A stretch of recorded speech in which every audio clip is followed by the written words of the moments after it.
Welcome to bird media. నేను మీ పవన్ కృష్ణమూర్తి. ఏపీలో ప్రభుత్వ పాఠశాలల ఉపాధ్యాయులకి కొత్త టైం అలర్ట్ వచ్చేసింది. ఉదయం 9 గంటల్లోపు స్కూల్కి రావాల్సిందే. ఒక్క నిమిషం ఆలస్యమైనా లేటిన్గానే పరిగణిస్తారు. సాయంత్రం 1 నిమిషం ముందే బయలుదేరిన ఎర్లీ అవుట్ అనగానే అంతే. పాఠశాల విద్యాశాఖ తీసుకున్న ఈ నిర్ణయం ఇప్పుడు రాష్ట్ర వ్యాప్తంగా చర్చనీయాంశమైంది. ఇది క్రమశిక్షణ కోసం తీసుకున్న చర్యనా, లేక అతిగా కఠినతరమైన నిబంధనలా?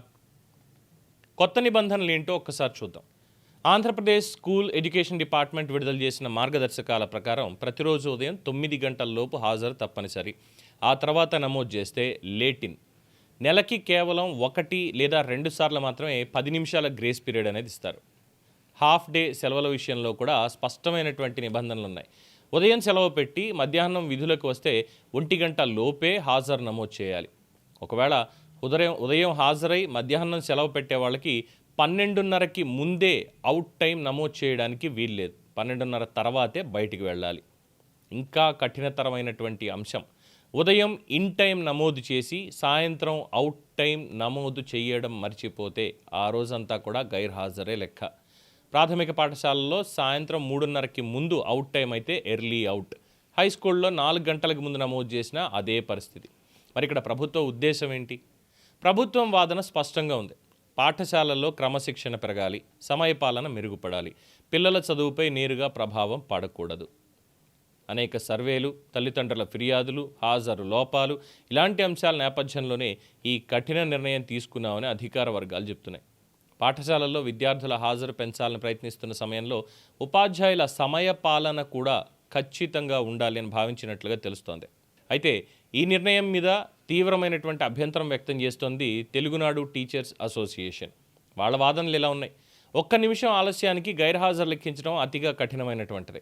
గతంలో ఉన్న 10 నిమిషాల గ్రేస్ పీరియడ్ని యథాతథంగా కొనసాగించాల్సిందే. హాజరు నమోదు చేసే యాప్ సాంకేతిక సమస్యలు కూడా సృష్టిస్తూ ఉంటుంది. మరి సర్వర్ డౌన్ అయితే, నెట్వర్క్ లేకపోతే అలాంటి సందర్భాల్లో ఉపాధ్యాయుల్ని బాధ్యుల్ని చేయడం న్యాయమా? ప్రభుత్వం తమను ఎంప్లాయీస్ ఫ్రెండ్లీగా చెప్పుకుంటూ ఇలాంటి నిర్ణయాలు తీసుకోవడం విరుద్ధం అని చెప్పి సంఘ నేతలు ఆరోపిస్తున్నారు. మరి సమస్య ఎక్కడుంది? క్రమశిక్షణ అవసరమా? అవును. కానీ దాని అమలు విధానం సమతుల్యంగా ఉందా? 1 నిమిషం ఆలస్యం వల్ల పూర్తిగా ఆబ్సెంట్ అనే లెక్కిస్తే అది న్యాయబద్ధమేనా, లేక మానవీయ కోణం కూడా అందులో ఉండాలా?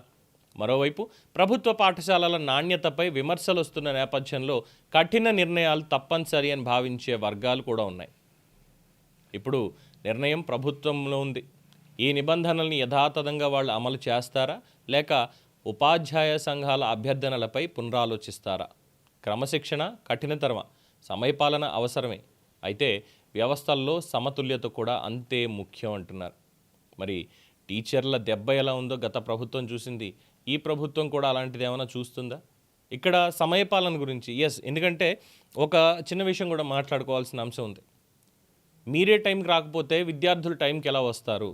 మరి వాళ్ళకి అటెండెన్స్ అనేది చూస్తున్నారు కదా, వాళ్ళకి అటెండెన్స్ అనేది ఉంది కదా.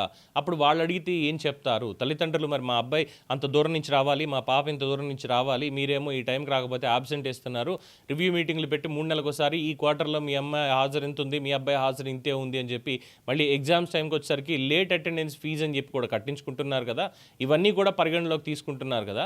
మరి అప్పుడు టీచర్లు సరిగ్గా రాకపోతే ఏంటి అని తల్లిదండ్రులు అడుగుతున్నారు. వాళ్ళు ఎందుకు రారు అని అడుగుతున్నారు. సో దీని మీద ఇప్పుడు ప్రభుత్వ నిర్ణయం ఆధారపడింది. ప్రభుత్వం ఇప్పుడు ఎవరి వైపు మొగ్గు చూపాలి? ఓట్లేస్తారు కదా అని చెప్పి ప్రభుత్వ ఉపాధ్యాయుల వైపా, లేదు భవిష్యత్తు ఉన్నటువంటి పిల్లల వైపా? ఎవరి అభిప్రాయంతో వాళ్ళు ఏకీభవిస్తారు?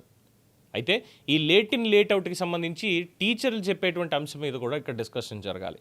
వాళ్ళు అంటున్నట్టుగా ఈ టెక్నికల్ ఎర్రర్స్ ఉన్నప్పుడు ఏం చేస్తారు అని.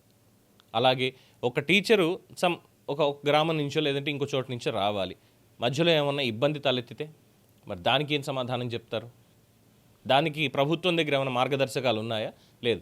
ఈ లేట్ అవుట్ మాత్రమే, ఎర్లీ అవుట్ మాత్రమే పెట్టుకుని ఉంటే ఎలాగా? అలాగే బోధనేతర పనులు అనేటువంటివి టీచర్ల మీద పెట్టకుండా ఉండాలిగా అప్పుడు.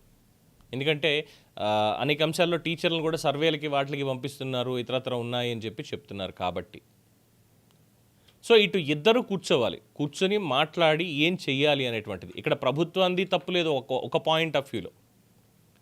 సమయపాలన అవసరం అని చెప్పేటువంటి ప్రభుత్వానిది తప్పులేదు. At the same time sir మాకు ఈ సమస్యలు ఉన్నాయి అని చెప్తున్నటువంటి టీచర్లది కూడా తప్పులేదు. బట్ సమస్య అయితే అలాగే ఉంది. ఇద్దరు కలిసి కూర్చొని ఏం చేస్తే బాగుంటుంది, దానికి ఉన్నటువంటి సొల్యూషన్స్ ఏంటి, ఇది టీచర్లే ప్రభుత్వానికి చెప్పాలి. పిల్లలకి పాఠాలు చెప్పేటువంటి వాళ్ళు ప్రభుత్వానికి చెప్పలేరా ఏంటి? చూద్దాం. దీని మీద మీ అభిప్రాయం తెలియచేయండి. చూస్తూనే ఉండండి ది బర్డ్ మీడియా.